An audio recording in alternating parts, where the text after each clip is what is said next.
welcome back to episode 132 of Talk of Fame podcast with their host, Kylie Montigney, and I'm very excited to have on singer-songwriter and actress Ava Morse. Thanks so much for coming on, Ava. I'm so excited to chat with you. So excited to talk to you. Yeah, so you recently came out with an EP called Loveless. What is the meaning behind the EP? Because I know you came out with that last month or this month. Yes, I think it's been out for about a month now. Which is crazy. I feel like I've been sitting on this EP for ever because I recorded it in July of 2022, so last summer. But Loveless is basically kind of just a bunch of me spitballing, ranting about my exes in music, to put it funny. But no, really, this EP means so much to me because it's kind of about my journey through kind of being okay with being by myself and not having to rely on other people for my source of happiness, and just kind of being okay with not having someone there all the time. That's kind of where the term I came up with, loveless, kind of comes from. Because I may not have a boyfriend, no love, but I still have a lot of self-love to go off of. How do you handle being kind of relying on yourself, but basically not relying on others? Because I know for some people they'd rather rely on getting a boyfriend or they rely on friends or family. How do you kind of rely on yourself mostly? I think it took me, I had to get to my lowest point in order to kind of rise up out of the ashes, if you will. But I think I was just kind of tired of people taking advantage of me and kind of just being kind of something that people can kick around, and I just decided to kind of work on myself and prioritize taking time to myself. I really love some of my things is I love to read. I love skincare. Obviously writing songs. I take time to go do yoga and center myself, and I just it's good. I have a few very close friends that I love very, very much and hold very dear to me. And I think that that's very important as well, quality over quantity, instead of having a huge group of friends.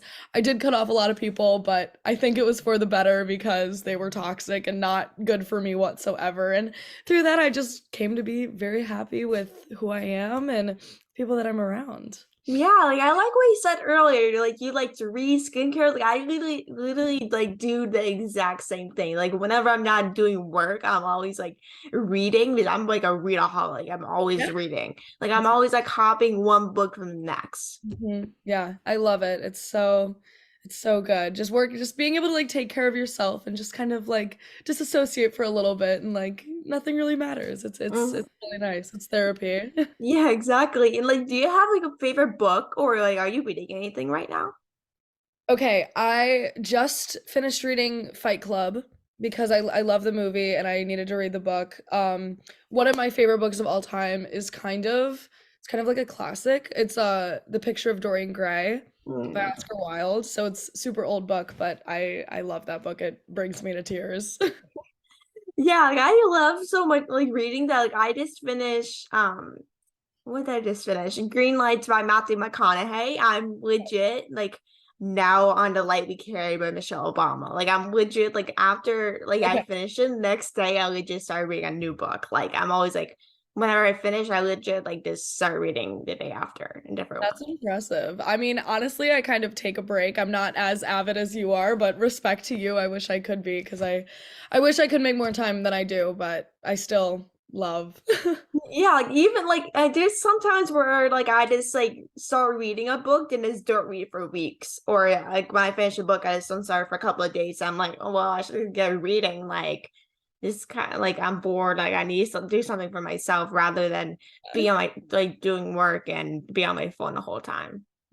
I think my biggest problem is I always buy books and I don't read them. So Yeah, much I'm the money same is exact on way. Noble. It's so funny. And I Yeah, just I legit have 7 books next to my desk. I still have yet to read. I get it. Well, now it's your sign to start reading them. I know, it's I hate reading million books at the same time. I'd rather read one at a time than go over a million books and forget what I'm reading about. Yeah. And like I like going back to like your EP, like how long like did it take you to write your EP and like kind of like sing it? Because I know like you like sang like you kind of recorded it in July 2022, right?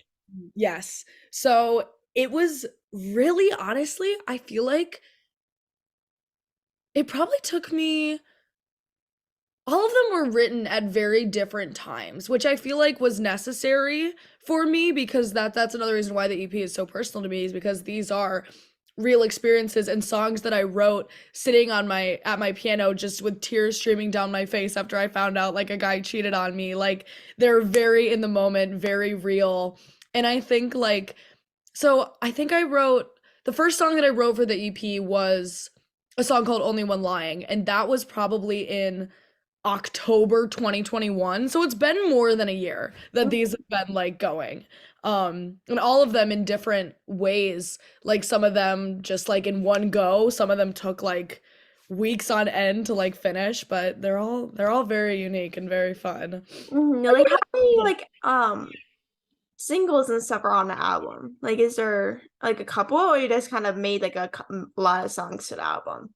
So the EP is 5 songs, one song, and well, okay, it's 6 tracks. 5 of them are individual songs. One of them is like a sped up version because that kind of went like viral on TikTok. So I was like, okay, I'll just put it out. So yeah, there's five songs that all kind of take you through everything. Ooh, and like I know there's 5 songs. I know like every different song has a different meaning. Like I know like if I had to choose some like a song that's my favorite, I literally like pick all. Like I know this is probably gonna be a hard question for you, because I know it would be a hard question for me personally. But do you have a favorite song or a song that meant the most to you on the EP? This is a really hard question because I love all of them very much. Um I think before production, so pre-production, favorite like song that I wrote and I had written from like a songwriter's perspective, I loved Loveless, the song Loveless. Um, but once all of them were produced, I fell in love with Help Yourself and Pretty People Problems, the super upbeat ones, because I love just the guitars and everything, just like kind of made the song complete, I guess, like something was missing. Like was like Loveless like your first like single since like it's like the name of the album? Like did you release any singles Yeah. before the album came out to I like kind of like did, but it wasn't Loveless. Loveless wasn't even a concept brought up. I didn't tell any of my friends what it was called. Like everything was very super secret. So when I was like, surprise, this is Loveless. Because I released Help Yourself first, and then I released Pretty People Problems and Tragic. So I released 3 before the other 2, and the whole thing was put together and out into the world.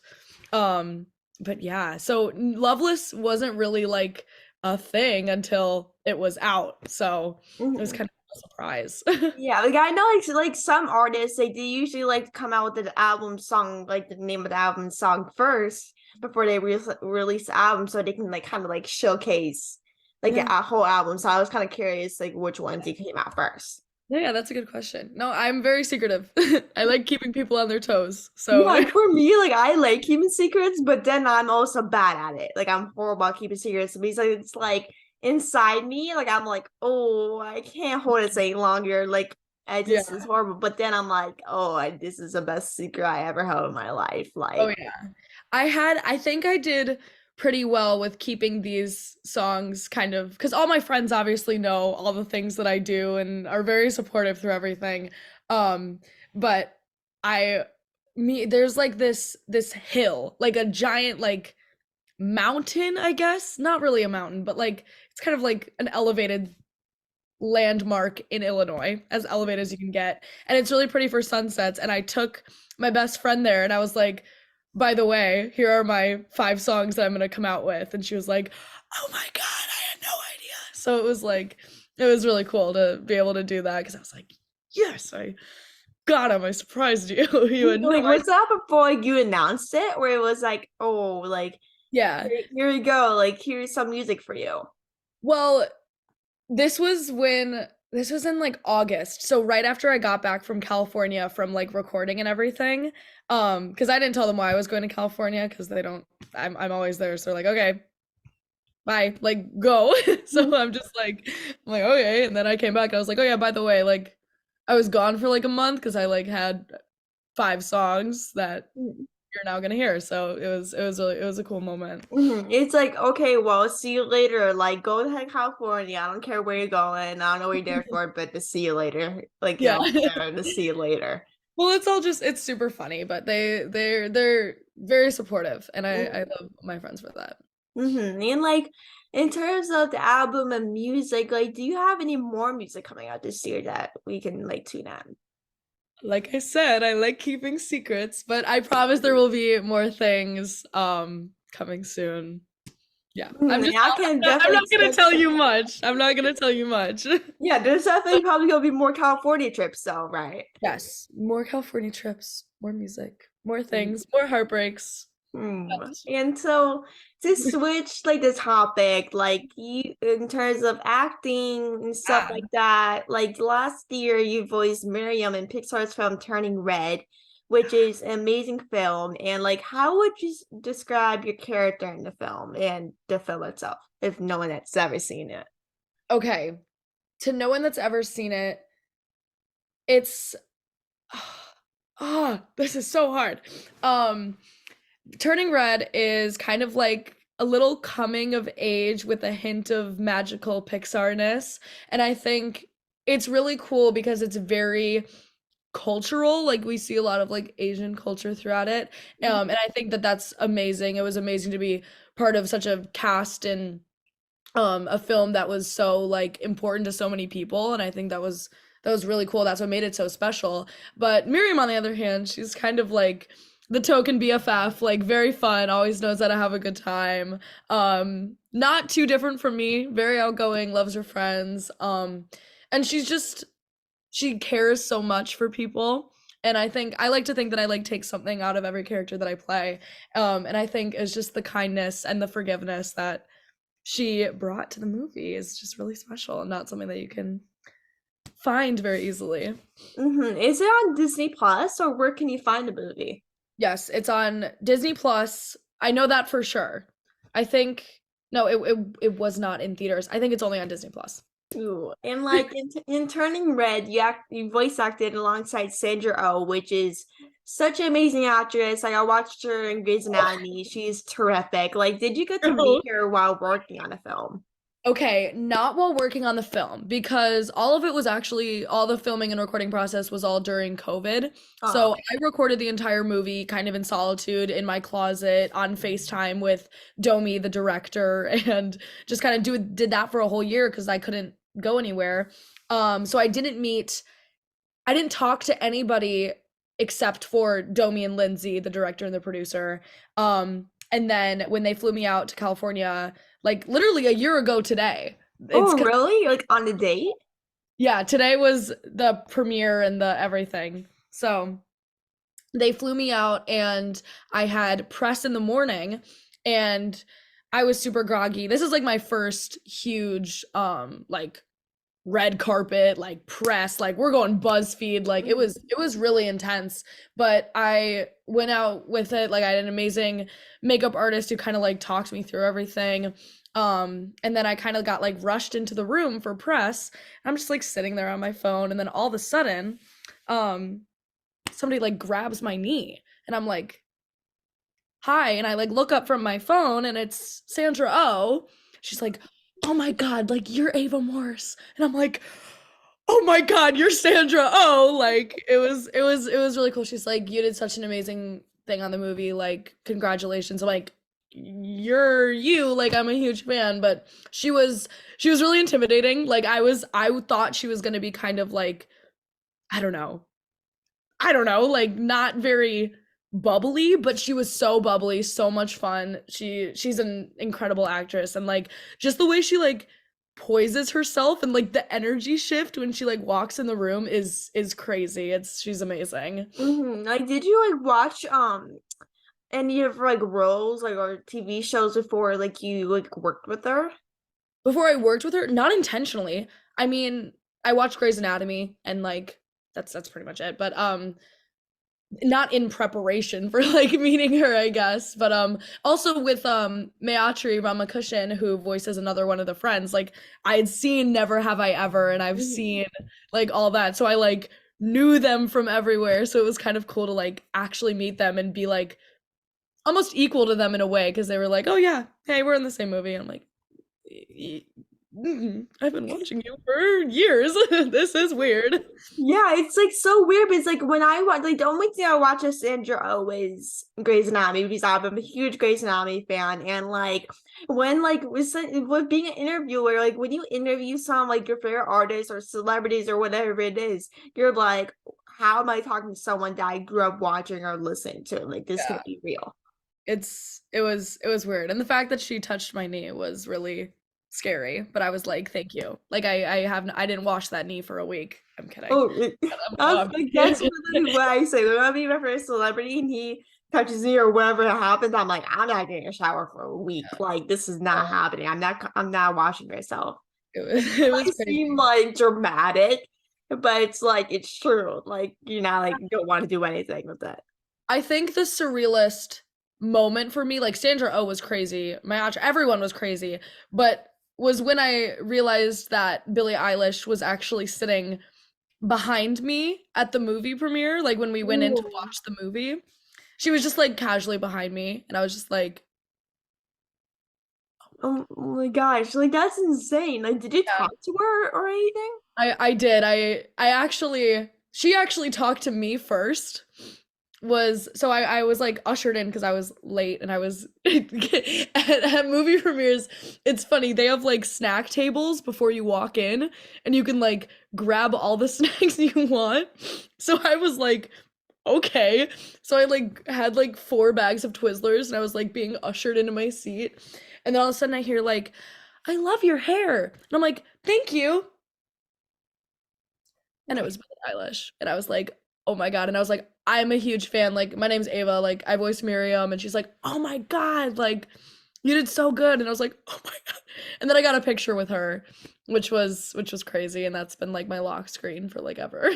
Oh my God, that's actually insane. Like to actually have like a big singer like do that, like that's absolutely crazy. As a singer too. Well, because I mean, I don't know. I guess at the movie premiere, like it was kind of like acting, like that was kind of acting realm. Like I didn't want to be like, listen to my music, like, like. So I was just kind of like, this is so sick. Like she's one of my biggest idols, and she was so nice. Like, ugh, it's great. Like Everyone is so nice. yeah, like every story I hear of Billie Eilish, like it's like she seems like she's the sweetest person on earth. Super chill. She's, ugh. I relive that moment every day. Like you're literally living summit much like everyone's dream right there, man. Like It was pretty surreal, yeah. and like the last like question that I basically have for you is like what is some advice for upcoming singer-songwriters and actors that kind of want to make it out or want to kind of like get seen or heard? Yeah. Honestly, I think the hardest thing that I encountered, and I mean, I still struggle with today, is genuinely just putting yourself out there and not caring what people think of you, what people have to say, because in the long run, it genuinely does not matter. If Mhm. anything, by letting that prevent you from like actually going for what you want, it's just setting you back. Like, because there are people that are out there and are your competition and are doing like more things than you ever could, and the only thing that's holding you back is yourself. It's just like, why do that? Like, who cares what people have to say? Like, Like comment type thing. yeah, exactly. Like that was like me as well. But it's like I was so scared of putting myself out there and like being seen because I was such a shy kid. And Mhm. I was like, I don't want to take up space. Like, why should I put myself out there if I'm shy? But then, like, if you put yourself out there, like you get more known in what you do. Like, it's never too late to put yourself out there. Like, I was like 14 years old when I first started this whole thing and started putting myself out there. Like, it's literally never too late. No, it never is. And I mean, I actually went into like this little like depression cocoon of being like, I don't want to put out any more music before Loveless, because I had put out an EP before when I was like 13.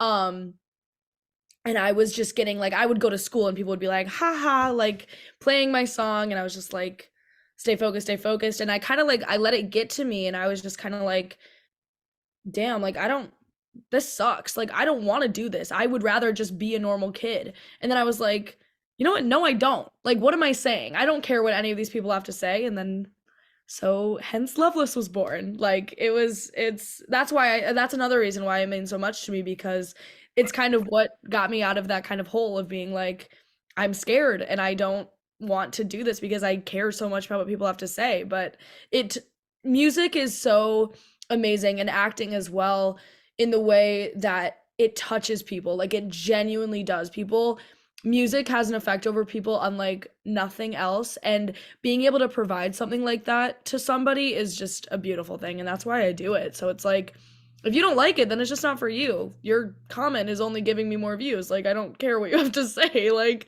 it's a win-win no matter what. Yeah, like I like what he's like said there because like even though like you don't want to like think like oh my god I don't want to do this anymore, like you probably are still going to do it even though you're facing self-doubt. Like I had like when I first like after a couple months of doing this, like I was like, oh, I'm not getting views, like why am I still doing this, like if I'm not getting as much interviews as I am like should be, like why am I still doing this? But then like it doesn't matter how many views you get or people that make fun of you. Like I have gotten people text me like, okay, well, I love your podcast and everything, blah, blah, blah. But then like if you get those messages and if you see people come on your post and be like, oh, this podcast is horrible or whatever, your music is horrible, like you said, like, you get to more views. Like you just like you rather makes make put someone down than put, like to make yourself feel better than anything.